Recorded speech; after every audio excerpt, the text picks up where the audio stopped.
Stephen A. Smith, I am sure you will find some way to disagree with what I'm about to say about LeBron James. But my 2 cents are, my take is that LeBron James, in his 11th year in this league, is finally feeling threatened by the stunning ascension of another player, by Kevin Durant in his 7th NBA season.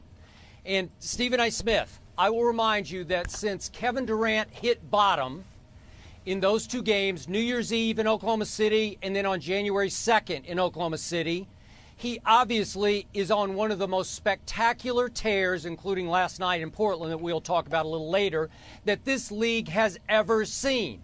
And that tear included the January 29th game at Miami, in which the Oklahoma City Thunder destroyed the Miami Heat. And in that game, as you well remember, LeBron James did attempt to guard Kevin Durant a few times, especially in the second half, and was made to look silly by a gear of quickness we have yet to have ever seen in Kevin Durant.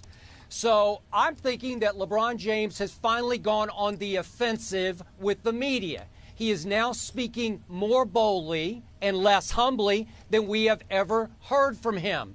Remember the recent game at the Clippers in which LeBron James guarded all 5 positions? Blake Griffin all the way down to Collison and even DeAndre? LeBron said after the game, "That's why I deserve to be Defensive Player of the Year." And I was like, wow, that's a strong statement. True, but a strong statement. Now, to the great Steve Smith, not Stephen A. Smith, so he's a little second rate, but the great Steve Smith of NBA TV, LeBron James is basically saying, you're going to have to make room for me on the NBA's Mount Rushmore. Translation, LeBron is saying, hey, don't you forget about what I have done and what I will do while you're all caught up in what Kevin Durant is doing. That's my armchair psychology, Mr. Smith. Well, the bottom line is I don't recall you being asked what was your armchair psychology. I recall you being asked about the Mount Rushmore of basketball icons in this game. So, Skip, I'm going to give it back to you. Who is on your Mount Rushmore? Now, wait a second. We're going to do that in the second topic, right? Isn't this about why LeBron is saying this? All right. I wanted to make so sure because I got lost a little translate? bit there. I mean, well, let me say this to you. When I think about what LeBron James is saying, I think about the fact that LeBron James is the greatest player in the world right now. I don't think anybody could question that, even though we all hear Kevin Durant stomping in his direction. I think LeBron James is putting the world on notice and being a bit bold, I might add, by finally sticking out his chest and saying, okay, look at what I've done. For years, I was maligned because I couldn't get over the hump. But now I've been to 3 consecutive NBA finals. I'm a reigning 2-time NBA world champion, not to mention a 4-time league MVP.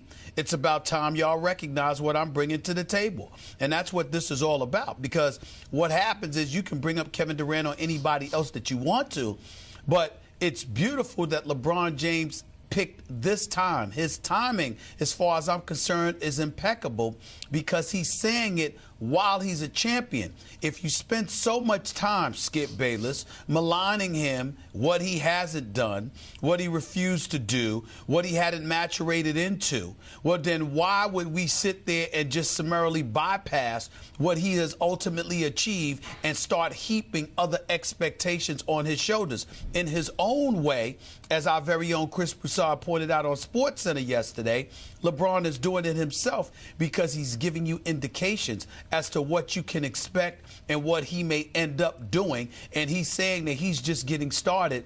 He's not near finished yet.